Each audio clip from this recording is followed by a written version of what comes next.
Dans 19 jours, le 11 mai, débutera la première étape, on le sait, du déconfinement, avec en particulier le retour à l'école pour les grandes sections de maternelle, pour les CP, pour les CM2. Est-ce que dans votre région, Hervé Morin, la Normandie, on sera prêt pour que cette rentrée se passe dans de bonnes conditions sanitaires ? Écoutez, ce qu'on sait, c'est que tout d'abord, la circulation du virus se réduit. Je donne ces chiffres parce qu'ils sont assez intéressants. On a à peu près déjà la moitié moins de personnes en réanimation. Et deuxièmement, je voyais les chiffres de l'Agence régionale de santé qui les publie tous les soirs. On avait à peu près une centaine de consultations pour suspicion de Covid dans les services d'urgence des hôpitaux normands.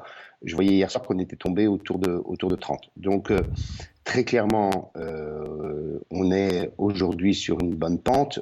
Faut-il encore qu'elle soit confirmée? Alors, après, il y a la question de l'école. Très franchement, mes premières observations, quand j'ai entendu l'idée que nous pourrions avoir des demi-classes par demi-journée, etc., je me suis demandé si celles et ceux qui avaient pensé cela l'avaient pensé avec des enfants qui étaient scolarisés dans les centres-villes, à Janson-de-Sailly ou à Henri IV. Parce que la réalité, elle est quand même très différente sur le territoire national. C'est-à-dire, Hervé Morin, est-ce que par exemple, dans les établissements scolaires et les transports publics de votre région, vous avez les moyens de fournir des masques de protection, puisque c'est ce que recommande maintenant l'Académie de médecine, aux enseignants et aux élèves, concrètement? J'allais y venir. Premier point, avant qu'un enfant n'arrive en classe en Normandie, pour 150 000 jeunes par jour, c'est le transport scolaire. Quand vous discutez avec les entreprises de transport, elles vous disent « nous sommes incapables d'assurer des distanciations minimales. Et s'il fallait le faire, il faudrait un nombre de cars et d'autobus que nous n'avons bien entendu pas. » Donc la première question, c'est qu'il va falloir livrer au moins plusieurs masques par jeune. 150 000, si vous considérez qu'il faut 4 ou 5 masques, ça veut dire 600 000 masques.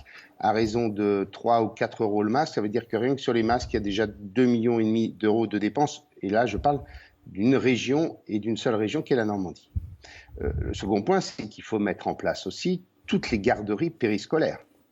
Les parents souvent déposent les enfants avant pour aller bosser ou les laissent après. Et donc, il y a un énorme travail à effectuer avec les municipalités avec les mêmes contraintes sanitaires.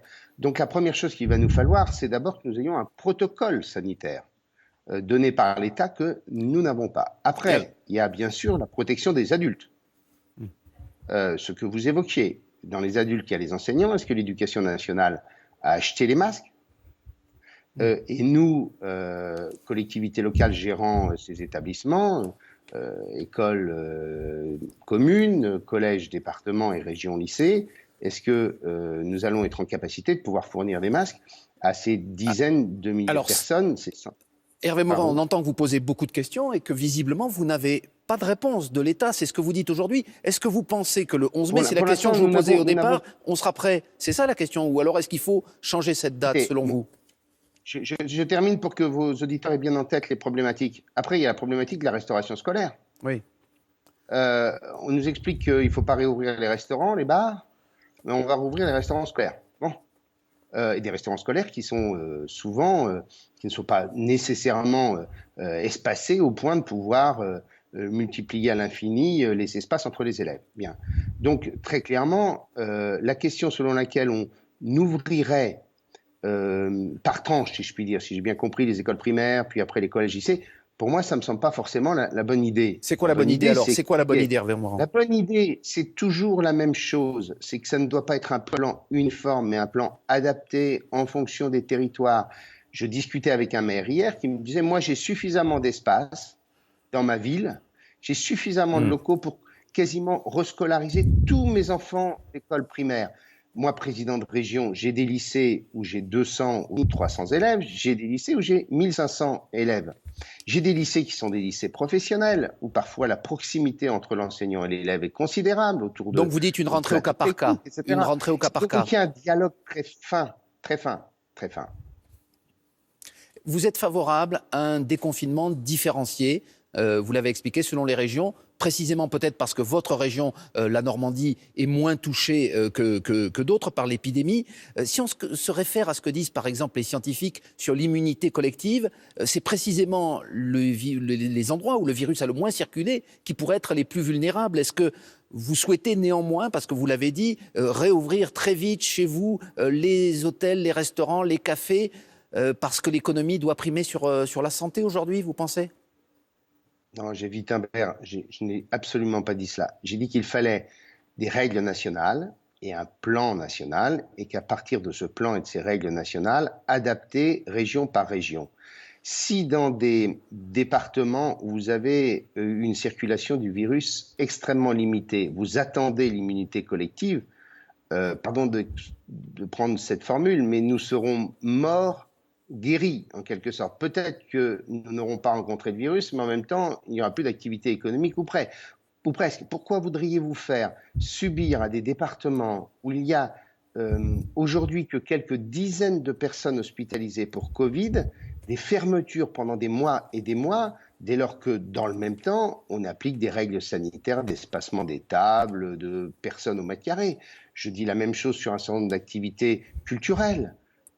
Pourquoi constamment fermer des musées régionaux quand on pourrait les ouvrir en régulant les flux? Mais qu'on vous comprenne bien, concrètement, Hervé Morin, vous souhaiteriez, le 11 mai va débuter le déconfinement. Est-ce que vous souhaiteriez, vous, dans votre région, qui, je le répète, a été peu touchée par l'épidémie, que les établissements qui proposent notamment de la restauration, qui proposent de l'hôtellerie, les grands sites touristiques comme le Mont-Saint-Michel, qui est dans votre région, réouvrent le plus vite possible? Est-ce que c'est cela votre demande aujourd'hui?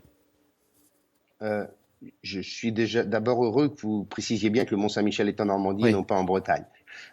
Deuxièmement, il est évident que sur des sites comme le Mont-Saint-Michel, il faudra créer une modélisation probablement par un système d'abonnement préalable. Il y a plus de 2 millions de visiteurs par an. Alors malheureusement, on n'aura déjà plus d'étrangers, mais très clairement, le site du Mont-Saint-Michel n'est pas configuré pour accueillir beaucoup de personnes dès lors qu'il y a ces règles sanitaires. Donc il faudra probablement inventer un modèle avec un site internet qui permet aux personnes de s'inscrire en amont. Mais très franchement, l'urgence, c'est pas de réouvrir le Mont-Saint-Michel, pas le 11 mai.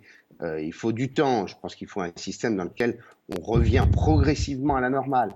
Mais dans mon village natal, je ne vois pas pourquoi on continuerait à fermer le petit bar-restaurant dans un village et dans un département, une région où le Covid a peu circulé.